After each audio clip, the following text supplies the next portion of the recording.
and welcome to Calgary 2025. This is so exciting. It's a true privilege to introduce someone that I deeply admire, not only for her unparalleled expertise, but for the heart, humility, and humanity she brings along with it. Brenda Davis, registered dietitian, is recognized globally as one of the most influential leaders in plant-based nutrition.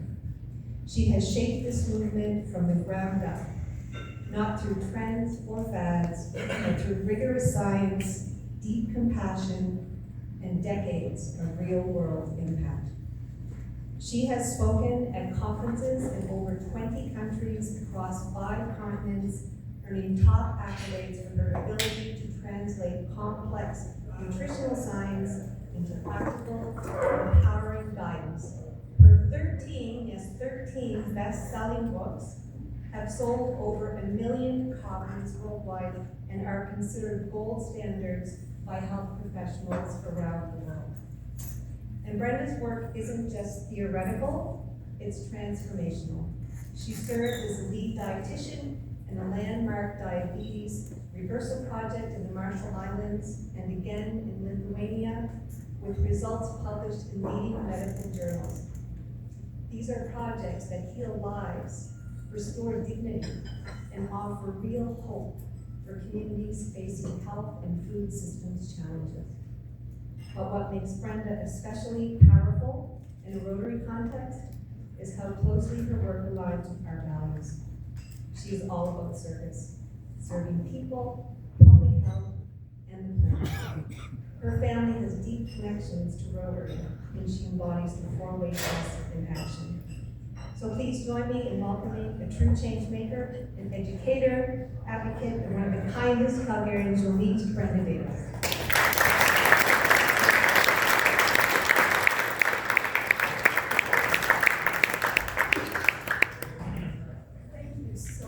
That was probably one of the most beautiful introductions I've ever had.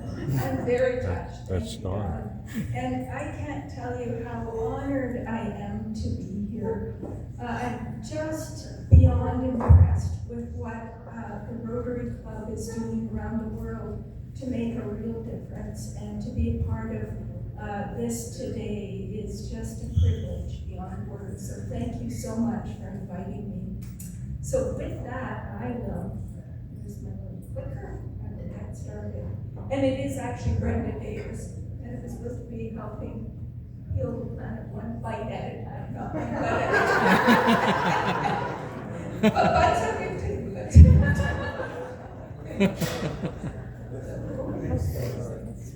So my presentation is called Unleashing the Power of Plant-Based Diets, Empowering People, Protecting the Planet. And we are going to begin by talking about what a plant-based diet is. We'll move on to talking about why people might choose to eat a plant-based diet, and then who actually advocates for plant-based diets. And then the bulk of the presentation will actually be a practical piece. 7 steps really to designing an optimal plant-based diet for disease risk reduction and treatment as well. So let's begin with what is a plant-based diet. Well, it's essentially a dietary pattern that is either predominantly or entirely plant foods. And examples include vegetarian diets like vegan diets, or which are 100% plant-based, or lacto-ovo vegetarian diets, which exclude animal flesh like meat, poultry, fish, but include dairy and eggs. It also includes pescatarian diets, which are essentially vegetarian plus fish, and it includes semi-vegetarian or flexitarian diets like Mediterranean diets. So why do people choose plant-based diets? Well, there are really 3 main reasons. The first being health, the second being environmental sustainability, and the third being ethics. And we'll take a very brief look at each of these. Where health is concerned, some people choose plant-based diets to help them prevent or even treat chronic diseases. Plant-based diets are actually associated with a lower risk of many cardiometabolic diseases, including overweight and obesity, heart disease, hypertension, type 2 diabetes, and of course non-alcoholic fatty liver disease or metabolic associated fatty liver disease. And it is also associated with reduced risk of other diseases and disorders as well, such as gout and cataracts and digestive disturbances. In terms of environmental sustainability, some people choose plant-based diets in an effort to reduce their carbon footprint. And there was a study that came out in 2023 that I thought was quite interesting, and basically it looked at popular diets or the carbon footprint of popular diets. And what it showed is that as you go more towards entirely plant-based diets, your carbon footprint shrinks. And so compared to, for example, a keto diet, the carbon footprint of a plant-based diet is a keto diet is 4.2 times greater carbon footprint than a vegan diet. It's 3.8 times greater for a paleo diet, and I think it was 3.2 times greater for an omnivorous diet than an entirely plant-based diet. There was also a trial or it wasn't a trial, it was a systematic review of 18 studies in 2020 that showed compared to current food consumption patterns, we would actually reduce greenhouse gas emissions by 23% if everyone, or 25%, sorry, if everyone adopted a sort of carbon-friendly diet, so less animal products, more plant foods. But we would reduce greenhouse gas emissions by 70% if everyone consumed 100% plant-based diet. And the greatest benefits for both the environment and for health were associated with vegan diets. And then the other reason why many people choose to be plant-based is it's just a way to align their values of compassion and reverence for life with their daily choices. And of course, choosing more plant-based foods can help reduce pain, suffering, and death and in animals, and of course, reduce the demand for intensive farming practices. So who actually advocates for plant-based diets? Well, actually, a lot of do. A lot of global, international, and national health authorities do. And so the World Health Organization Europe in 2021 put out a document called Plant-Based Diets and Their Impact on Health, Sustainability, and the Environment. And in that paper, they stated that the beneficial effects of plant-based diets, including the protection they offer against premature mortality, provide strong evidence for public health guidelines and recommend healthful plant-based diets as a means of reducing and preventing NCDs or non-communicable disease or chronic diseases. And in their 12 steps to healthy eating, the World Health Organization Europe, step 1 is to eat a nutritious diet based on a variety of foods originating mainly from plants rather than animals.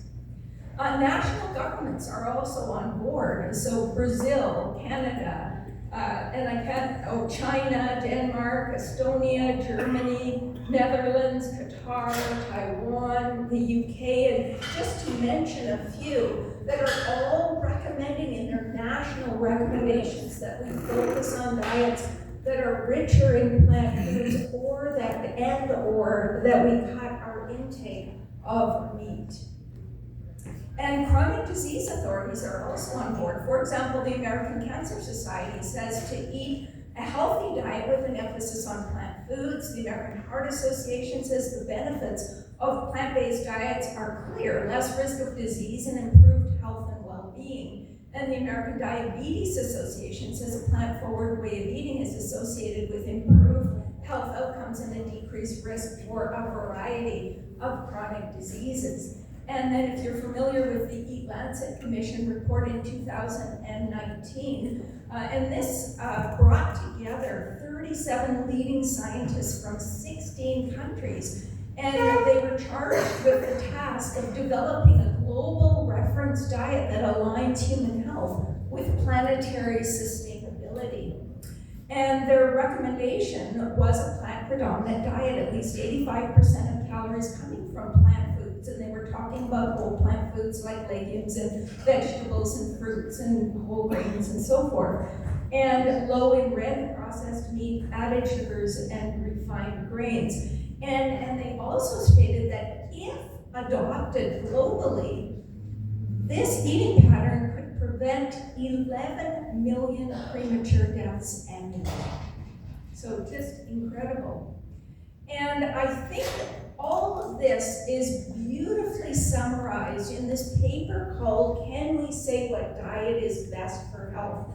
And Dr. David Katz, who's one of the leading authorities on nutrition globally, he's the author of over 400 scientific papers. It summarized it in one sentence. He said, a diet of minimally processed foods close to nature and predominantly plants is decisively associated with health promotion and disease prevention. And this man is possibly one of the best speakers I've ever heard. He's a very dear friend as well, but his research has been really groundbreaking. And to me, the acid test is really to look at the longest lived, healthiest populations in the world, the places on the planet where there are more centenarians than anywhere else. And these places are called the blue zones. And actually, I should go back there. The two individuals in this picture are both centenarians from Okinawa. Now, what really matters in these areas are people aren't just living a long time. They're actually productive at 100 years of age. It's really quite amazing. We have a lot to learn. So the 5 blue zones are Okinawa, Ikaria, Greece, Sardinia, Italy, the Nicoya Peninsula in Costa Rica, and Loma Linda, California, which is where the Adventists are.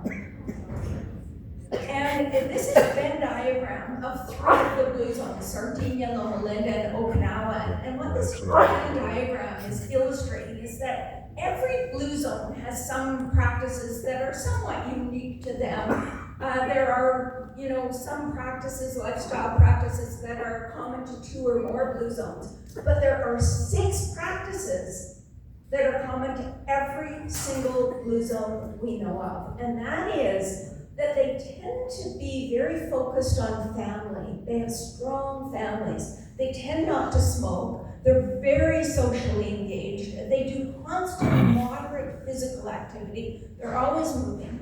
And where diet is concerned, there are 2 things. Number 1, they all consume plant-based diets. And number 2, they all include legumes as dietary staples.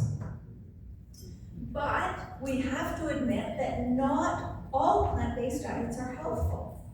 So there were some researchers from Harvard that developed this index called the Plant-Based Diet Index to distinguish the health effects of healthy plant-based diets versus unhealthy plant-based diets. And so the main index is called the PDI, which gives points for a high intake of plant foods and subtracts points for animal products. The HPDI is the healthy plant-based diet index, and that is a diet that is, mainly whole plant foods. And then there's something called the UPDI, or the unhealthy plant-based diet index. And this is a diet that's largely ultra-processed foods, or UPFs. So there are many UPF plant-based foods, as you probably are well aware. So this you might have a little hard time seeing, but basically there have been many studies that have looked at these indexes and looked at the risk of both mortality and chronic diseases like heart disease and type 2 diabetes and stroke and colorectal cancer and so forth. And what we see in terms of the PDI is that in every single case, at the highest quartile or quintile of PDI, we see a risk reduction. So we see, what is it, a 24% risk reduction for all-cause mortality. For coronary heart disease, it's 8%. For obesity, it's 44% reduction. For HPDI, we see the exact same thing, except the numbers are bigger. So we see an even greater reduction in risk when people are eating a healthy, whole food, plant-based diet. And so, for example, instead of a 44% reduction for obesity, it's a 62% reduction. So we just see greater numbers. For UPDI, we see the exact opposite. Risk of mortality increases 30%. Risk of obesity, what is it, like 94%, I think, increased risk. So this is really important to recognize. So yes, if you consume a plant-based diet, your impact on the environment will be lessened. You'll have a smaller carbon footprint. Ethically, it's a really good choice. But in terms of personal health, you're not doing yourself any favors by eating an ultra-processed plant food diet. You want to be focusing more on whole plant foods, and those foods will also have the lowest carbon footprint. So that's important. And basically the bottom line here is diet quality matters. And so why are healthy, whole food, plant-based diets protective? Well, these patterns are protective because they maximize the components in the diet that have been associated with disease risk reduction, like fiber and phytochemicals and antioxidants and prebiotics and all of these kinds of things. And they minimize components in the diet that are associated with increased risk, like saturated fat and trans fatty acids and refined carbohydrates and new-5-GC and TMAO and its precursors and chemical contaminants and pro-oxidants and endotoxins. And these components are concentrated mainly in ultra-processed foods and in animal products. Plant-based diets also provide a safe and powerful treatment option, often driving disease into remission. And we have multiple studies on that. In fact, I just was part of publishing a study in 2025 showing a 23% type 2 diabetes remission in the population in the Marshall Islands that I was working with. And so we've got lots of studies showing this, but I'm not going to go over the studies with you. I just want to share a story. And this is the story of a man named Carlos. And the story begins with his son, Andreas. And Andreas, and this is probably about 12 or 13 years ago, was diagnosed with cancer. And he came to a conference where I was speaking, and after my lecture, he asked me if I could help him, because he had been diagnosed with cancer. And he wanted to give himself the very best chance of surviving that cancer. And of course, I told him with cancer, there are no guarantees. But I'll tell you what we can do. We can stop pouring fuel on the fire. And we can create a diet that is the best possible diet that you can consume. And fortunately, within probably 8 months, he was in complete remission. But the real story is about his dad, Carlos, because what happened is his entire family said, Andreas, whatever diet you're going on, his wife, his mom, his dad, his brother's family, they said, we're doing that diet with you. And his father had been diagnosed with type 2 diabetes in 1993. He had had a major heart attack the year before Andreas was diagnosed. He had hypertension, he had high cholesterol, he had peripheral artery disease, he had early stage renal failure, and he had chronic gout probably 6 or 7 times a year. So he was in rough shape, and he was basically told that he had progressive irreversible diseases and he needed to get his affairs in order because he probably had about And he was being treated on 17 pills a day and 35 to 40 units of insulin. After less than 1 year on a whole food plant-based diet, Carlos was taking 0 insulin and 0 pills. And the health changes are unbelievable. So his fasting glucose completely normalized. His A1C went down to 5.1, his blood pressure 115/70. He couldn't get it to that even on 2 medications.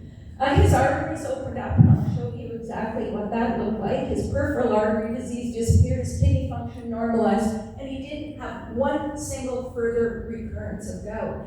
And he went to his doctor and said, "Why didn't you tell me this was possible?" And his doctor said, "I didn't tell you it was possible because I didn't know it was possible." He said, "I wouldn't have believed it if I didn't see it with my own 2 eyes."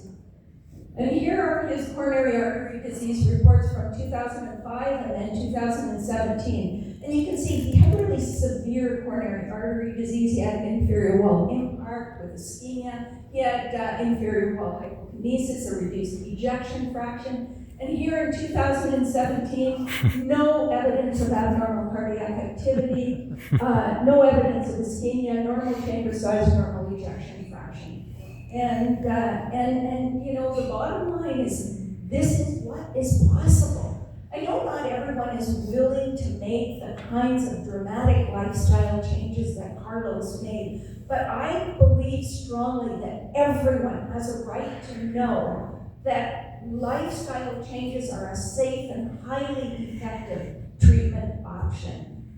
And the bottom line is, we know enough. We know enough to make healthy choices and lifestyle changes the first line of therapy for lifestyle-induced chronic diseases. And here's where we get to the 7 steps to an optimal plant-based diet. So how do we do this? How do we get these kinds of results? Step number 1 is to make whole plant foods the foundation of the diet. This is not a diet of deprivation or it's really a diet of beautiful, colorful, flavorful foods. And it is a diet that is not very far off from our very own Canada's Food Guide, which 3/4 of the plate is plant foods, and the remaining quarter is protein-rich foods, which can include both plant and animal foods. But I'll tell you a little bit more about that later. What I recommend is at least 9 servings of vegetables and fruits a day, at least 2 servings of legumes, 3 or more servings of whole grains, and at least 1 serving of nuts and seeds. And you anoint it all with a whole lot of wonderfully antioxidant-rich herbs and spices. And the other thing is, you need to ensure nutritional adequacy, because even if you eat everything on a plant-based plate, you can still fall short of B12, vitamin D, iodine, EPA and PHA. And so it needs to be sensibly planned, but that's not a very difficult thing to do, and that's what I've spent my career helping people to do with the books that I've written. Step number 2 is to ditch ultra-processed foods. So what are ultra-processed foods? Well, they're really industrially formulated, energy-dense products made mostly from refined ingredients. And then, of course, we add a bunch of stuff to them. So they're not made with whole foods. And to make UPFs mimic the taste of actual food, we add to extend the shelf life. We add things like anti-caking agents, bulking agents, colors, defoaming agents, emulsifiers, flavors, glazing agents, preservatives, and stabilizers, and then we call it food. And it's not. It's just, it robs the body of nutrients. We're talking about things like sugar-sweetened beverages, pre-sweetened breakfast cereals, commercial baked goods, salty snacks, packaged fried noodles, processed meats, and some of the plant-based meats as well. Chicken or fish nuggets, fish sticks, most commercial ice creams, processed cheese, oil-based vegan cheese, ready-to-eat prepared foods like pizzas and margarine, shortening. And I'm not saying you can never have any of this stuff, but it shouldn't be a key feature in your diet. It should be something very occasional. You know, there was just a study put out in 2024 that looked at the impact of UPFs on health. And they found that they were directly linked to 32 harmful effects, including mortality, but things like obesity, type 2 diabetes, heart disease, hypertension, cancer, mental health disorders, sleep disorders, and the list goes on. And there are many mechanisms of action by which UPFs do that. They displace healthy food. So you're not, when you're eating UPFs, you're not eating something that's actually of value. They increase energy intake by an estimated 500 calories a day, increasing your risk of weight gain. They're high in factors that are associated with increased risk of disease, and we already talked a little bit about that. They're high in food additives and in industrial processing products, and this increases inflammation and oxidative stress and contributes to chronic disease. So, and the other thing is they are physically addictive. It's unbelievable. The flavors concentrated in UPF are very dilute in nature, and these are flavors humans are attracted to for survival. And so when a company takes and concentrates these to hit the bliss point, to make the food hyper palatable, it really messes up our appetite control systems, and we can't stop eating them. So they cause such intense cravings that they evoke similar levels of dopamine to that of nicotine and alcohol. It's really quite shocking. And our diets are largely UPF. In Canada, about half of the calories consumed are from UPFs. In the United States, it's closer to 60%. And in some individuals, it's as high as 80%. And of course, these unhealthy plant-based diets can also be very high in UPFs. Step number 3 is to be very picky about your carbohydrates. And contrary to popular opinion, carbohydrates are not the enemy. Carbohydrates from whole foods are very consistently protective to human health. In fact, the lowest rates of the main chronic diseases that kill 70% of the world's population are actually diets that are relatively high in carbohydrates. So this tells us something. It's really the quality of carbohydrates that determines the health outcomes. And quality is about degree of processing and the source of the carbohydrates. So high quality carbohydrates are carbohydrates that are intrinsic, that are naturally a part of whole plant foods. So things like legumes, fruits and vegetables, and whole grains and nuts and seeds. These foods, of course, are foods that are loaded with all the factors we talked about as being protective, like fiber and phytochemicals. Low quality carbohydrates, on the other hand, are carbohydrates that have essentially been stripped of everything of value to human health before we eat them. And then we don't just eat them that way. We tend to add a bunch of stuff before we actually consume them. And this includes sugars, all of the concentrated sugars, but it also includes starches like white flour and white rice and things like potato chips made from starchy vegetables. And low quality carbohydrates increase our risk of overeating and obesity, metabolic associated fatty liver disease, insulin resistance and diabetes, high triglycerides and heart disease. And most of the carbohydrates that people consume are refined. And therein lies the answer to why they have such a bad reputation. And there was actually an umbrella review on sugar and health in 2023. They looked at over 8,600 articles and 73 meta-analyses, and they found that added sugars had significant harmful associations with 18 endocrine and metabolic outcomes, 10 cardiovascular outcomes, 7 cancer outcomes, and 10 other outcomes. And what did the authors recommend? They recommended that people keep these sugars below 25 grams a day, and that's about 6 teaspoons, and that people don't consume more than 1 serving of sugar-sweetened beverage a week. And they defined a serving as 7 to 12 ounces. You go to the movie and order a small pop, and you'll see what you get. It's what, 32 ounces? So, and so how much sugar is actually in food? Well, look at these things here, the top 4 things: soda, a 12-ounce soda, a large flavored coffee, a yogurt, or a cinnamon bun.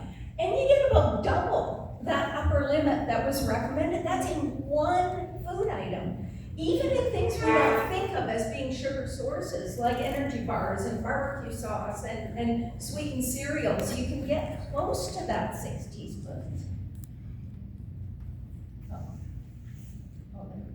And in the United States, and it's probably close in Canada, maybe not quite as much, but in the United States, almost half of the sugar consumed comes from sweet beverages, and almost a third comes from sweets and snacks. So that you eliminate those 2 things, and you're at where you need to be. You're all good.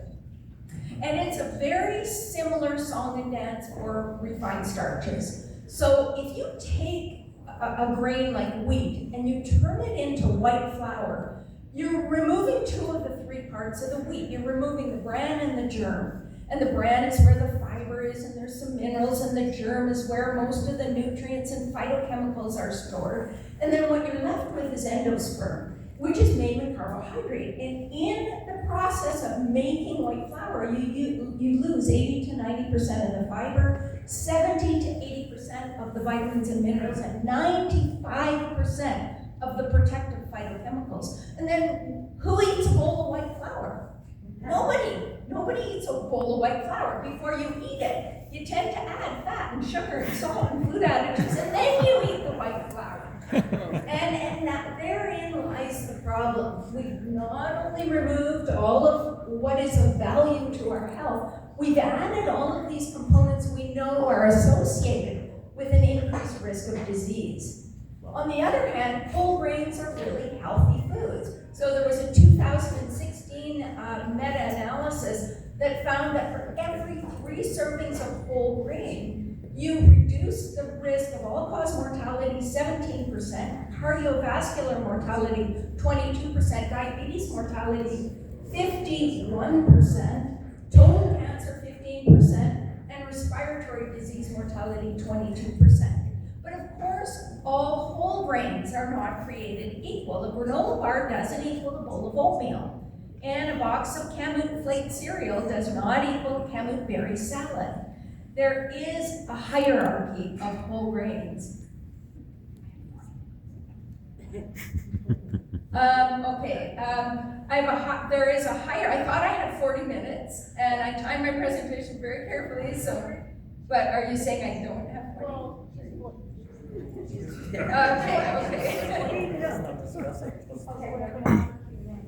I'll keep going. Okay. So basically, there's a hierarchy of whole grains. At the top of the hierarchy, and I'll say this hierarchy is predicated upon the degree of processing of the whole grains. And so at the top is intact whole grains, pretty much as they're picked off the plant. Then cut whole grains, then rolled, then shredded, then ground, then flaked, then puffed. And as you go down the hierarchy, you're increasing the surface area of the grain and the rate at which it will be absorbed into the bloodstream. You're increasing exposure to heat, light, oxygen, pressure. So you're diminishing nutrients and you're increasing glycemic index. So you want to stay near the top of the hierarchy as much as possible, eating whole foods. So carbohydrate common sense, get carbohydrates from high fiber, unprocessed or minimally processed whole plant foods. Minimize all refined carbohydrates, both starches and sugars, and avoid sugar-sweetened beverages. Step 4 is to pick mostly plant-based protein sources. And the reason is really simple. The things in food we want to increase increase in our diet is concentrated in protein-rich plant foods like legumes. In meat, there's almost none of those compounds. The compounds like saturated fat and trans fatty acids that we're trying to minimize are extremely low in legumes to 0, and they're mainly moderate to high in meat. And if we look at a variety of studies, these studies are just fascinating. They replace 3% of calories from animal protein with plant protein and see what happens. And 3% of calories is 60 calories in a 2,000 calorie diet. That's less than 1 large egg. It's about 1.5 ounces of meat. Okay, so when you look at that, if what we replace is processed meat, we reduce risk of death 34%. If it's eggs, it's 19. If it's unprocessed red meat, it's 12. Dairy, it's 8. And fish and poultry, it's 6. And then there was another study in Japan using the same metric, replacing 3% of plant products with animal products. Red meat, if it was red meat that was being replaced, risk of mortality dropped 34%. If it was processed meat, it dropped 46%. For cancer mortality, it was 42% for red meat, and it was 50% for processed meat. And then finally, the NIH did a study using the same metric in 2020, and I'll just tell you, replacing 3% of animal protein with plant protein reduced risk of overall mortality by 10%, and I'll skip through this. And then there was another umbrella review of 40 meta-analyses that looked at red and processed meat and mortality, and they found high consumption of red and processed meat was associated with higher all-cause mortality and disease risk. For every 3.5 ounce serving or 100 gram serving of red meat per day, risk was increased by 12 to 17% for type 2 diabetes, heart disease, hypertension, and for stroke. And for every 50 grams, so that's 1 3/4 ounce serving of processed meat, it was 37% for diabetes, 27% for heart disease, 17% for stroke, and 15% for all-cause mortality. We see the exact opposite with legumes and mortality. We have a 2023 analysis of 32 cohorts over 1 million participants that reported a 6% drop in mortality for every 50 grams or 1/4 cup of legumes consumed. And then there was another study of people 70 years plus that reported a 7 to 8% reduction in mortality for every 2 tablespoons consumed. And that would add up to about a 60 to 68% drop in mortality if you ate 1 cup of beans per day. And Canada's Food Guide also tells us to choose protein foods that come from plants every day. Plant-based protein foods can provide more fiber and less saturated fat than other protein-rich foods, and this can be beneficial for heart health. And they tell us to, instead of having or try replacing meat or poultry with beans and tofu and chickpeas and lentils and so forth. Step number 5, and I'm zipping through, replace harmful sources of fat with healthful sources. So the most healthful sources of fat are monounsaturated fats and polyunsaturated fats. And monos coming mainly from avocados, olives, nuts, and peanuts. Polys coming from seeds, walnuts, and soy foods, and their oils as well. And both types of unsaturated fat support heart health, but polyunsaturated fat seems to be even more beneficial than mono. Replacing saturated fat with unsaturated fat also reduces total mortality risk and the risk of mortality from cancer, neurodegenerative diseases, and respiratory diseases. And whole plant foods are really the most nutritious sources of fat because they come packaged with fiber and phytochemicals and all of those good things. Concentrated fats and oils are more calorically dense, they have fewer nutrients, and they have no fiber. And so, while they can be part of a healthy diet, you want to limit them to some extent, especially if you're trying to lose weight. The most harmful fats are trans fats, saturated fats, and oxidized or damaged fats. And trans fatty acids, are the most harmful of all fats. They're strongly linked to death and disease. And industrially reduced trans fatty acids have been banned in Canada and the US. They haven't been banned everywhere, but they certainly have been here. But foods can still be labeled trans-free if they contain less than 0.2 grams per serving in Canada and 0.5 in the US. Natural trans fatty acids from meat and dairy are less certain in terms of health impacts, but most experts say minimize all trans fatty acids. Saturated fats are linked to higher overall mortality, certain cancers, insulin resistance, neurodegenerative declines, inflammation, and excess belly fat or visceral fat. And the American Heart Association recommends no more than 5 to 6% of calories from saturated fat to lower cardiovascular disease risk. And the Institute of Medicine recommends keeping saturated fat as low as possible while still eating a healthy diet. So key sources, of course, are animal products and tropical oils. And so how much saturated fat do we actually get from food? Well, we get 16 or more from 2 slices of meat lover's pizza, a double cheeseburger, a soft taco with beef and cheese. So we're over the top with just one item. Even milk and lard and cheese contain a fair bit as well. If you compare that to the amount of saturated fat in plant foods, you can see even the highest fat plant foods are very low in saturated fat, and the one exception is tropical oils and coconut. And oxidized fats are really fats that are formed when we expose foods to very high temperature cooking. And they form products of oxidation like hydroperoxides and aldehydes. And this can contribute to oxidative stress and inflammation. So the bottom line is fat quality matters. We need to limit solid fats, including trans fats and saturated fats, as well as oxidized fats, and include sources of unsaturated fats like nuts, seeds, and avocados in our diet. Step number 6 is to maximize phytochemicals and antioxidants.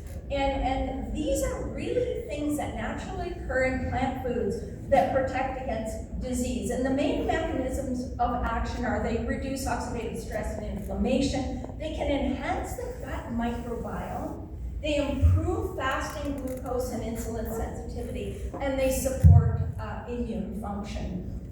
They can also prevent DNA damage, which is one of the first steps in triggering cancer.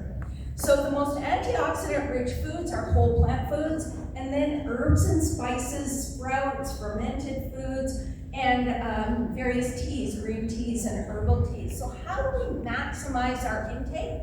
Well, we eat a wider variety of plant foods and a mix. That way you'll get a wider variety of phytochemicals and antioxidants. You want to go for color. So for example, because the richest sources are often the most colorful. So you might want to choose purple instead of white onions, black instead of brown rice, dark instead of light greens, for example. You want to eat the entire rainbow of fruits and vegetables. And you know, I recommend at least 3 green, 2 orange, yellow, 2 pink, red, 1 purple, blue, 1 white, beige every day. And when you're making a salad, try to get it all in there in one big bowl. Eat more raw foods. Raw foods actually contain enzymes that help convert phytochemicals into their active forms, like myrosinase in cruciferous vegetables, which actually helps convert glucosinolates to isothiocyanates like sulforaphane, which may mean nothing to you, but they actually kick into gear phase 2 enzymes, which help to take compounds that are problematic in the body, turn them into water-soluble compounds, and help the body to excrete them. And then allanase in allium vegetables converts alum to the active form allicin. Start sprouting. When you sprout a seed, that seed, the phytochemical army in the seed just explodes to protect that new little baby plant. So sprouts contain 5 to 50 times more phytochemicals than their mature counterparts. Pile on the herbs and spices as well, and drink antioxidant-rich tea. And finally, step number 7 is to minimize dietary contaminants. So the worst offenders are environmental contaminants and the byproducts of high temperature cooking. And they can do a lot of damage, increasing oxidative stress, fueling inflammation, disrupting hormones, damaging vital organs, and damaging DNA in the central nervous system. Again, being possible triggers for cancer. And by environmental contaminants, we're talking about pesticides in conventional produce, heavy metals like mercury in fish and seafood, arsenic in rice, chicken, fish, and seaweed, persistent organic pollutants that move up the food chain like PCBs and DDT and dioxins, and then microplastics. And this is something that's just starting to get on our radar, and they're most concentrated in seafood, salt, bottled water, processed foods, and food containers. And the main solutions here, just eat lower on the food chain, choose organic when you can, reduce, if rice is a key part of your diet, try to reduce arsenic from rice by choosing aromatic rices from places like India, Pakistan, or Thailand. They have less arsenic. If you buy rice from the US, get it from California instead of the deep south. And then rinse it thoroughly and cook it like you would cook pasta to get rid of about 80% of the arsenic. Eat more quinoa, vary your grains, and for children, try not to overdo the processed rice crackers and all of these rice snacks. And to reduce our exposure to microplastics, we want to limit intake of seafood. Shellfish and small whole fish are the most problematic in terms of microplastics.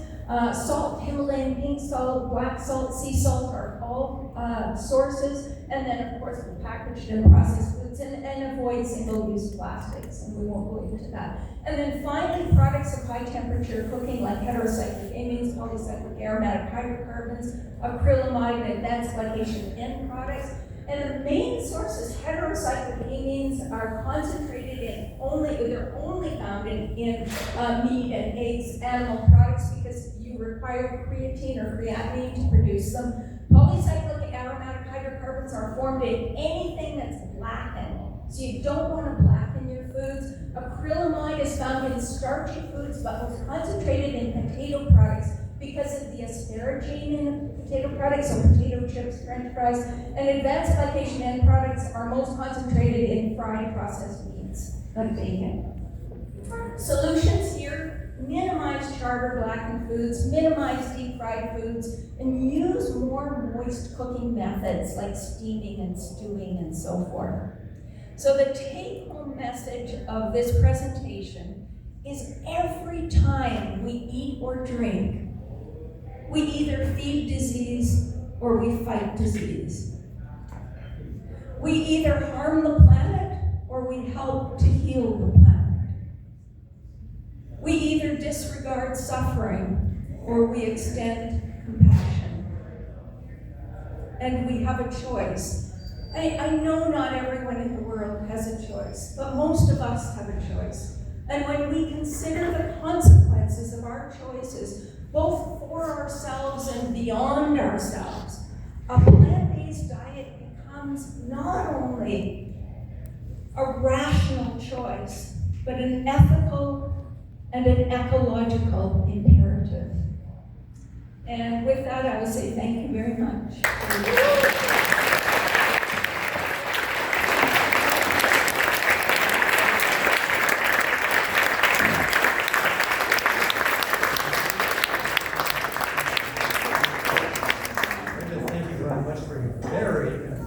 Presentation that I'm sure you've given our audience here in Calgary and those online.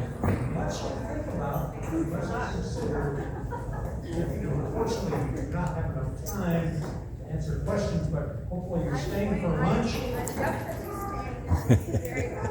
Great, so my friend, all the questions.